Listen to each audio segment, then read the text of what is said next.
Non, vous ne vous êtes pas fait avoir par le titre, le clavier qui se trouve dans cette boîte est décrit par ses utilisateurs comme étant le meilleur clavier au monde. Le plus rapide, le plus performant et apparemment à la limite du cheat. Dans le sens où il serait tellement abusé que ce serait un avantage en jeu pour ceux qui le possèdent. Donc dans cette vidéo, mesdames et messieurs, je vais le tester, je vais m'assurer que ce clavier est bel et bien très performant. Personnellement, moi je ne suis pas un gros performeur, hein, je ne suis pas un très bon joueur, je veux dire même si on me met le meilleur clavier du monde en jeu, je vais rester nul. Mais je pense qu'après plusieurs années à tester autant de claviers, je pourrais quand même voir une différence. Alors je tiens à le préciser, cette vidéo n'est pas du tout en partenariat avec Wooting, ils ne m'ont pas envoyé le clavier, je ne suis pas en contact avec eux, je l'ai acheté parce que je vois tellement de gens depuis 1 ou 2 ans dire que ce clavier est incroyable, que c'est le meilleur du monde, et donc je voulais savoir pourquoi et je voulais aussi vous le faire savoir. Cette vidéo n'est donc pas sponsorisée par Wooting, mais elle possède bien un sponsor qui n'est autre que YourSIDIKEY, mon partenaire de longue date. Pour ceux qui ne connaissent pas encore YourSIDIKEY, c'est un site qui revend des clés Windows. Sur le site de Microsoft et chez les intégrateurs PC, généralement on va payer une centaine d'euros notre clé Windows. Sur YourSIDIKEY, on va la retrouver beaucoup moins cher, mais en plus de ça, si vous rentrez mon code DDVIP,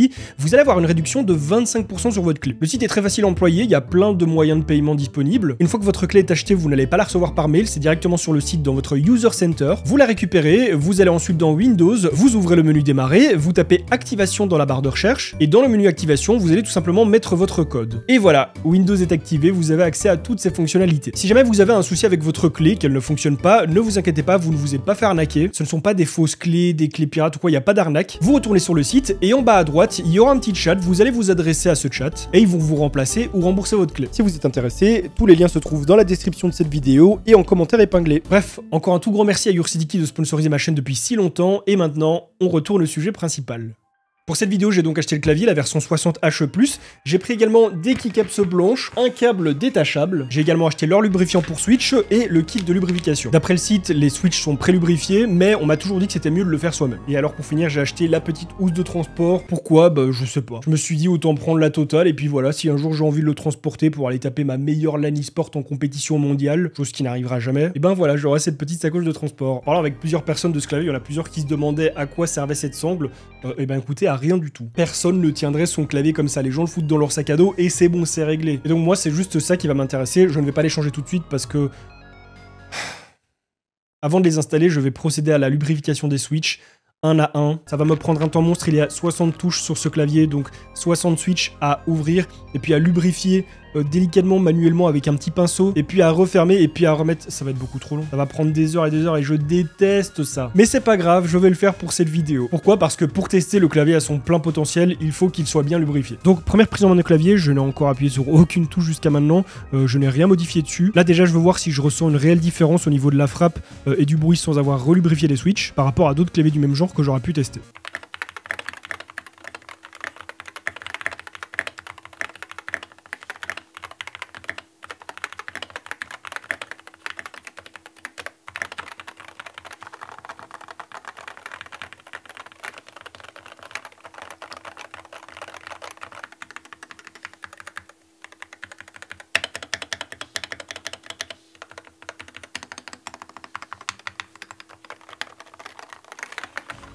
Pour le coup, c'est pas beaucoup mieux que d'autres claviers que j'ai pu tester. En tout cas, physiquement, la frappe de la touche pour l'instant, sans voir la réactivité en jeu ou quoi que ce soit, elle me choque pas plus que ça. C'est très agréable, hein, mais ça me choque pas plus que ça. Après, c'est normal, ce qui différencie beaucoup ce clavier des autres, c'est ses technologies, c'est son logiciel aussi. Le fait qu'on puisse modifier le point d'activation de chaque touche individuellement aussi. Le point que j'aime beaucoup, c'est qu'on a quand même des touches qui sont bien stabilisées, elles partent pas dans tous les sens, ça c'est super agréable. Vous savez, parfois vous avez des touches qui basculent un petit peu sur la gauche, sur la droite, et du coup vous touchez la touche à côté. Non, là ça reste vraiment bien droit. Pourtant à ce niveau-là, on a des Switch assez standards, hein. C'est pas des Switch qui sont très larges ni rien, donc ouais, vraiment bien joué. Le clavier est déjà surélevé par défaut, il n'y a pas moyen de le surélever ou de le rabaisser. Enfin au pire, je peux le rabaisser verbalement, hein. C'est à cause de toi que je perds tous mes games sur Valorant, c'est ta faute. Tout ça parce que ton point d'activation est trop bas, ça me dégoûte. Et pour l'instant, je retrouve des points que j'aime bien sur les claviers, de la fluidité, de la réactivité. Au niveau du bruit, pareil, c'est pas clicky, c'est pas dérangeant. Il y a certains claviers custom dont le bruit me fait vriller, genre vraiment j'aime pas ça. Alors maintenant, la suite de l'opération, on va déballer tout ça. On a notre lubrifiant, ici celui pour les Switch et là pour les stabilisateurs. J'ai pris du coup leur petit kit de lubrification pour voir ce qu'il vaut. Bref, bah maintenant on se met au boulot, on va tout décapsuler et puis tout lubrifier.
Et voilà, j'ai terminé de lubrifier toutes les touches, de toutes les disposer. Là, tout est fait, le clavier est ready. Et là, du coup, je m'amuse à tapoter un petit peu les touches pour bien étaler le lubrifiant. Ça fait un petit peu de squitch par-ci par-là, donc je pense que j'ai dû en mettre un petit peu trop. C'est la première fois que je le faisais entièrement. Il m'étonnerait clairement pas que j'y sois allé un petit peu trop fort sur les quantités. Avec le frottement et avec le temps, le petit bruit disparaîtra. C'est pas dérangeant. C'est vraiment un petit bruit, ce bruit de lubrifiant qu'on entend bouger entre les touches. C'est très léger, mais voilà, moi je veux vraiment qu'il soit au top, donc j'espère que ça va partir vite. Mais en tout cas, la réactivité des touches est là et ça fait pas un bruit. Genre là, vraiment, je suis en train d'écrire et il fait plus aucun bruit. Donc ce que je vais faire, c'est que maintenant, je vais l'utiliser pendant quelques jours. Je vais le tester en jeu principalement. C'est pas un clavier que j'ai envie d'utiliser pour écrire, hein, vraiment pour tout ce qui est écriture, navigation, montage, ça m'intéresse absolument pas d'avoir du 60%, ça me pénalise beaucoup trop. Je vais me contenter de le tester en jeu pendant quelques jours et je vous ferai un feedback dessus. Bref, on se retrouve tout de suite quelques jours après mes tests. Ça fait donc maintenant 2 jours que j'ai monté ce clavier, que je l'essaye dans mon setup, que je joue avec, d'installer Utility, le programme qui sert à le faire fonctionner correctement et qui sert notamment à transformer ce clavier en machine de guerre. Parce que comme je l'ai dit, ce qui fait la force de ce clavier, c'est pas son physique, c'est pas la façon dont il a été conçu, même si évidemment sans 2-3 petites bricoles qu'il y a eu dedans, ça aurait pas été possible de le rendre analogique. Dans chaque switch, au niveau de la tâche de la keycaps, en dessous en fait on va retrouver un petit aimant. Et c'est cet aimant qui va permettre au clavier de déterminer la position de votre switch, d'évaluer la distance entre le PCB et le switch et donc de pouvoir déterminer manuellement le point d'activation. C'est l'une des méthodes pour rendre un clavier analogique. Ce n'est pas le seul, hein. Il y en a également chez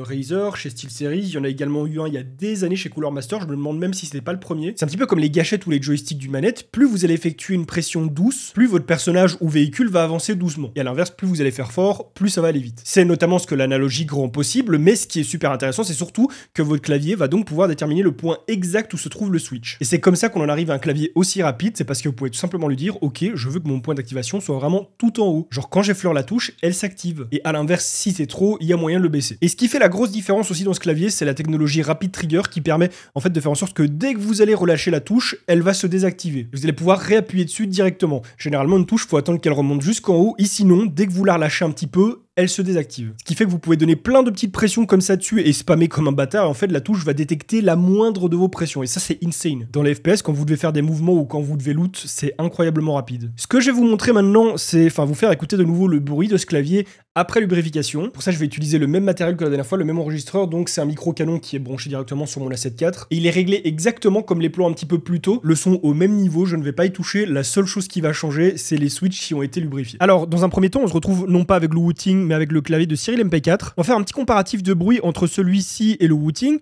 Pourquoi celui-ci? Tout simplement parce que c'est celui que j'ai ici qui se rapproche le plus d'un clavier custom, qui sont pratiquement au même format et dans la même gamme de prix.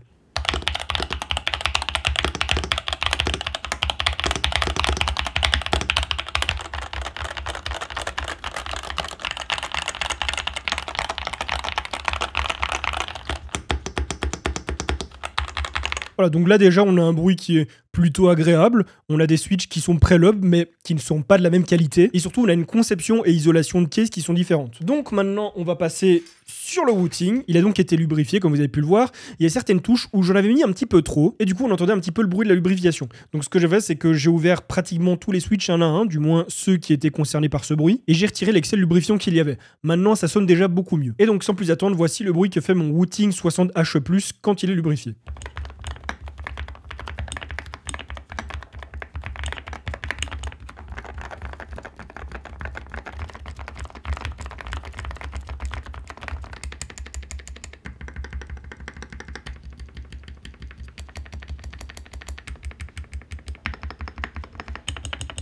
Et donc, comme vous pouvez le constater, ça n'a plus rien à voir au niveau du bruit.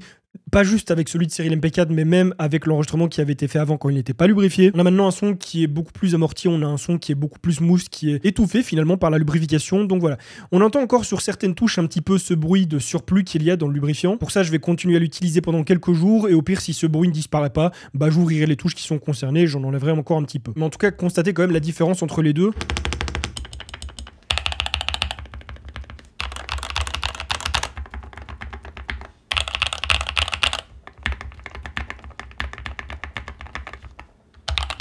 Voir que celui de Cyril MP4 est quand même plus bruyant, même si c'est un son que je trouve pas désagréable du tout. Mais ici, alors là, on n'entend vraiment plus rien. En fait, au niveau du bruit, j'ai l'impression d'être revenu sur du membrane de bonne qualité, donc quelque chose qui est absolument pas cliquy et qui est très très amorti, mais du coup avec une réactivité de fou. Après, là, en l'état, je pourrais pas vous dire lequel des deux est le plus réactif, puisque, comme je l'ai dit un peu plus tôt, sur le Withings, ce qui va faire la grosse différence, c'est vraiment toute la partie logicielle. Et puis bon, celui-ci est un clavier analogique, celui-ci ne l'est pas, et il inclut sa petite technologie Rapid Trigger. Je pense d'ailleurs que ça doit être le seul, enfin que Withings sont les seuls à l'utiliser, qui change absolument tout. Et comme vous pouvez le constater, ça ne fait pratiquement plus de bruit. Déjà à la base, il faisait pas un bruit chiant, enfin moi le bruit ne me dérangeait pas du tout. Je peux pas dire que c'était un clavier silencieux, mais le bruit était vraiment smooth, il n'y a pas de clic, il n'y avait pas d'arrêt, donc c'était déjà plutôt agréable à entendre, mais là maintenant on n'entend plus rien. Sur ce point-là, vraiment il n'y a rien à dire, je suis satisfait. Je dis pas que c'est mieux que d'autres claviers, hein, je veux dire c'est juste la lubrification qui fait son taf, mais là pour un clavier qui coûte un peu moins de 200 €, bon, ce qui est un budget, hein, on parlera à la fin de la vidéo de ce budget-là, savoir si c'est intéressant ou non à ce prix, mais je veux dire à côté de certains claviers custom qui peuvent coûter beaucoup plus cher et surtout qui demandent beaucoup plus de taf parce que ici en vérité, il n'y a rien à faire si ce n'est acheter les composants directement. Et bien, personnellement, je trouve que c'est déjà vraiment bien. Et je sais qu'il y en a qui vont faire des comparatifs avec Razer ou SteelSeries, enfin d'autres marques qui ont sorti de l'analogique, et je peux vous dire que d'un point de vue qualité, ça n'a rien à voir. Déjà, le bruit que font les claviers dans le commerce, c'est très souvent dégueulasse. Ça arrive parfois qu'on ait quelque chose de plus léger, mais très souvent, c'est moche. Et en plus de ça, comme ils produisent en très grosse quantité pour produire du gros, pour se faire un maximum de marge avec le moindre coût possible, et ben, ils vont utiliser des matériaux bon marché, des plastocs pas trop chers, et forcément, on arrive à quelque chose qui est pas ultra bon en termes de qualité et qui fait du bruit, et surtout qui n'a aucune isolation à l'intérieur. Je suis sûr que si j'ouvre des claviers comme celui-ci, je vais trouver un PCB, des switches et rien d'autre. Là pour le coup, avec le Withings 60H+, on a quelque chose qui est mieux équipé, qui est mieux conçu, et où je trouve qu'on ne paye pas encore excessivement la marque. Le tarif, on verra après. Maintenant, je vais donc encore le tester pendant 1 ou 2 jours, et puis je vous donnerai mon feedback, et je vous montrerai absolument tout ce qu'il y a à savoir sur le logiciel, et sur ce qui rend ce clavier unique, et qui fait qu'il est peut-être le meilleur.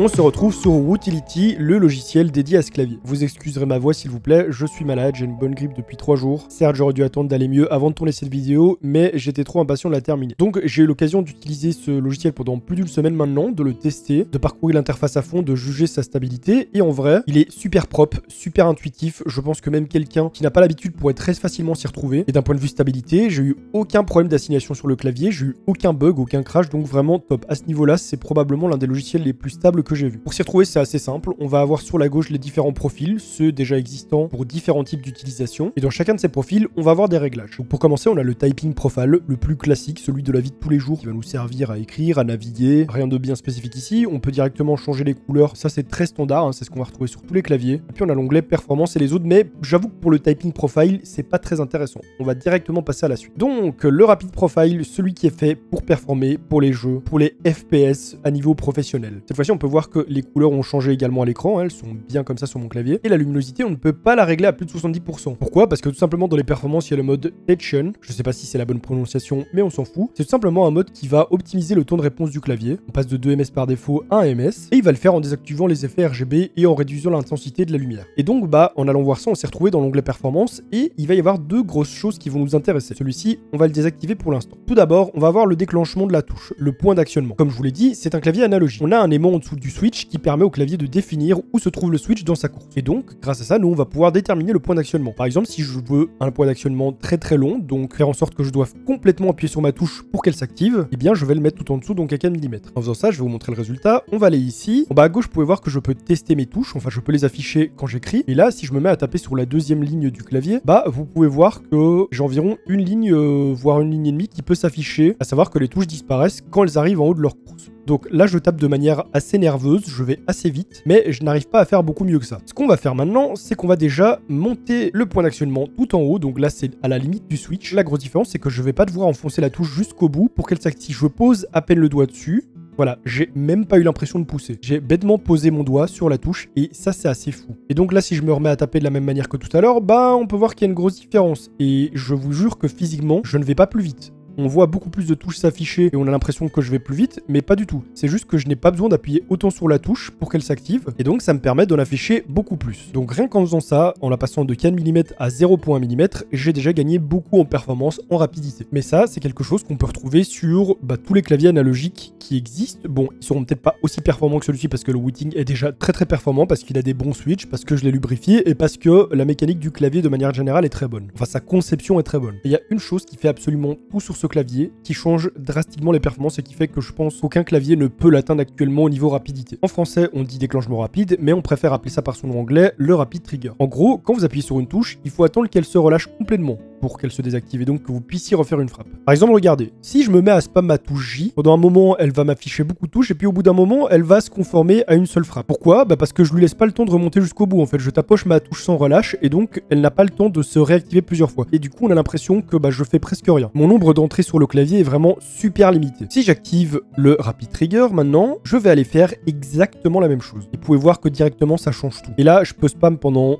autant de temps que je veux, je peux spam doucement, je peux spam rapidement, ça va me faire des entrées à fond. Pourquoi? Parce qu'en fait, le rapid trigger permet à la touche de se désactiver dès que je vais la relâcher. Avant même qu'elle arrive au bout, peu importe où elle en est dans sa course, dès que je vais la lâcher, elle va se désactiver. Ce qui fait que je peux tapoter tout doucement sur la touche sans avoir besoin d'aller jusqu'au bout. Et du coup, elle va se désactiver, s'activer, se désactiver, s'activer et faire plein d'entrées. Et donc, le fait d'avoir l'actionnement à 0,1 mm, d'avoir le rapid trigger, et ça donne un clavier qui est ultra réactif. Et là, j'écris exactement de la même manière que tout à l'heure et vous pouvez voir que j'ai beaucoup plus d'entrées. J'ai pratiquement doublé. Si j'essaye d'aller un petit peu plus vite, là, je fais plus que du x2 sur mes entrées. C'est abusé. Et c'est donc ce rapid trigger qui fait du Wooting skill. Sur l'FPS, ça vous permet de faire des déplacements beaucoup plus rapides, de faire du loot beaucoup plus rapide. Et même si ça peut paraître inutile, voire idiot pour certains, je peux vous assurer que pour les joueurs pros, de l'optimisation comme ça, c'est vraiment pas du refus. Quand on cherche vraiment à optimiser absolument toutes les secondes, c'est vraiment hyper utile. C'est pour ça que, comme je l'ai dit, actuellement, je pense qu'il n'y a pas de clavier plus rapide que celui-ci. Clairement, sans ce logiciel, ce clavier ne serait pas aussi performant qu'il l'est,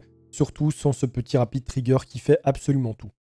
Désormais, Wooting ne sont plus les seuls à proposer du rapid trigger. On peut voir que chez SteelSeries ça a débarqué, chez Razer également, chez Corsair, mais sur des claviers beaucoup plus récents. La feature a commencé à apparaître chez eux à partir du 3e ou 4e trimestre de 2023. Chez Wooting, ça fait déjà depuis 2022 que c'est présent. Est-ce que c'est eux qui l'ont inventé? Je suis pas sûr de ce que je vais dire, mais je pense que oui. En remontant plus loin, je ne la trouve pas ailleurs, donc je pense clairement que Wooting sont à l'origine de ça. Donc, est-ce qu'aujourd'hui, ça reste le meilleur clavier? Pour le coup, c'est une technologie que j'ai pas testée chez les claviers de ces grosses marques-là. D'un point de vue qualité, on est sur deux choses totalement différentes. Que ce soit SteelSeries, Razer ou Corsair, ils proposent pour la plupart des matériaux de qualité pas mal, sympa en fonction de ce que vous allez mettre dans le clavier en termes de prix, mais clairement c'est pas au niveau de Wooting. Pourquoi? Parce que comme on n'arrête pas de le dire, les grosses marques, vu qu'elles produisent en gros, prennent les matériaux de bonne qualité mais les moins chers possibles pour limiter les frais, et ainsi prendre de plus grosses marges sur chaque vente. Clairement, je vous mets au défi de prendre un clavier de chez SteelSeries, de chez Razer, de chez Corsair, peu importe, et de le manipuler à fond à côté d'un Wooting, vous allez voir qu'il y a beaucoup de choses qui vont pas en termes de qualité chez les grandes marques. Je vous ai dit qu'on allait aborder le sujet, on va maintenant parler du prix. À ma connaissance, le clavier ne s'achète que sur le site de Wooting. Je peux me tromper, mais étant donné toutes les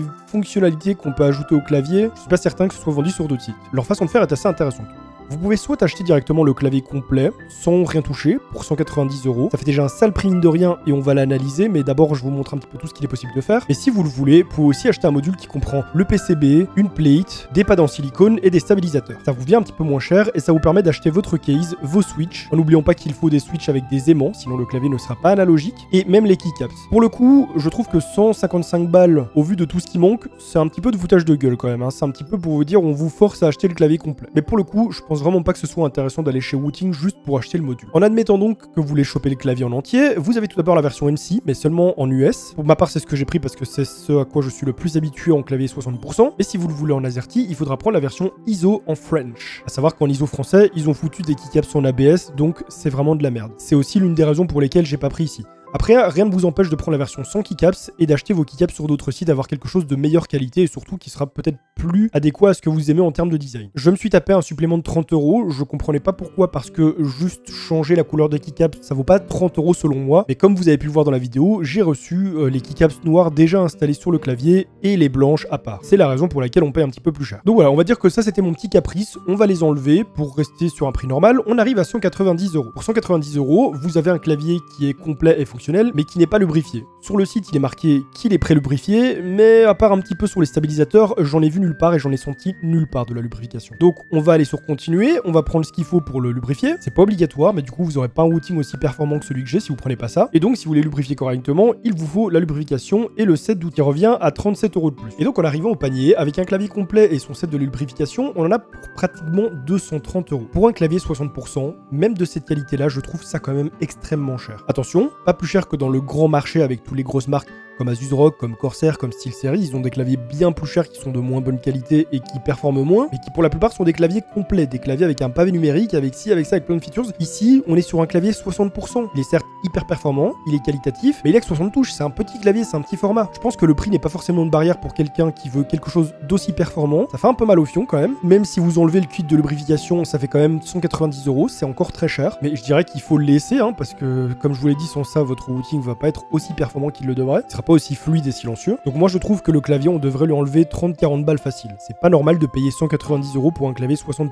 Après comme je l'ai dit, pour quelqu'un qui a vraiment envie d'un clavier qui performe, pour quelqu'un qui sait ce qu'il veut et qui veut des performances et qui est déjà un performeur, parce que ne croyez pas que si vous n'avez pas un gros level en jeu et que vous prenez ce clavier, vous allez vous améliorer, pas du tout. Un clavier ça reste un outil, une extension de vos capacités, donc si vous avez un petit niveau, pensez à prendre quelque chose d'entrée de gamme, de moyen de gamme, mais pas du aussi haut de gamme. Si vous êtes déjà très haut niveau, ce clavier peut totalement optimiser votre jeu, optimiser vos temps, mais si vous avez un petit niveau ou un niveau moyen, c'est pas ce clavier qui va vous rendre plus fort. Et c'est comme ça pour tout. C'est pas parce que vous avez la meilleure caméra que vous aurez la meilleure qualité de vidéo, et c'est pas parce que vous avez un instrument professionnel que vous saurez bien jouer. Ah oui, et pour les délais de livraison, armez-vous de patience parce que même si Wooting a vachement progressé là-dessus, avant ça s'étalait sur plusieurs mois, là, il faut quand même compter 1 ou 2 bons mois pour l'expédition en France ou en Belgique. Il y a pas mal de commandes pour peu d'employés, je pense. Donc, même si un mois, ce n'est pas énorme, vous allez quand même devoir faire preuve d'un peu de patience. Eh bien écoutez, je pense avoir dit le principal sur ce clavier. Si vous avez des questions ou que j'ai oublié des choses, n'hésitez pas à utiliser l'espace commentaire, il est fait pour ça. Si la vidéo vous a plu, je vous invite à la liker et à la partager pour me soutenir, à vous abonner à ma chaîne YouTube sans oublier de cliquer sur la petite cloche pour recevoir des notifications lorsque je vais sortir de nouvelles vidéos, à suivre mes lives sur Twitch et à regarder d'autres de mes vidéos qui s'affichent actuellement à l'écran. Et sur ce, on se retrouve très bientôt pour une nouvelle vidéo. En attendant, portez-vous bien. Bye les gens.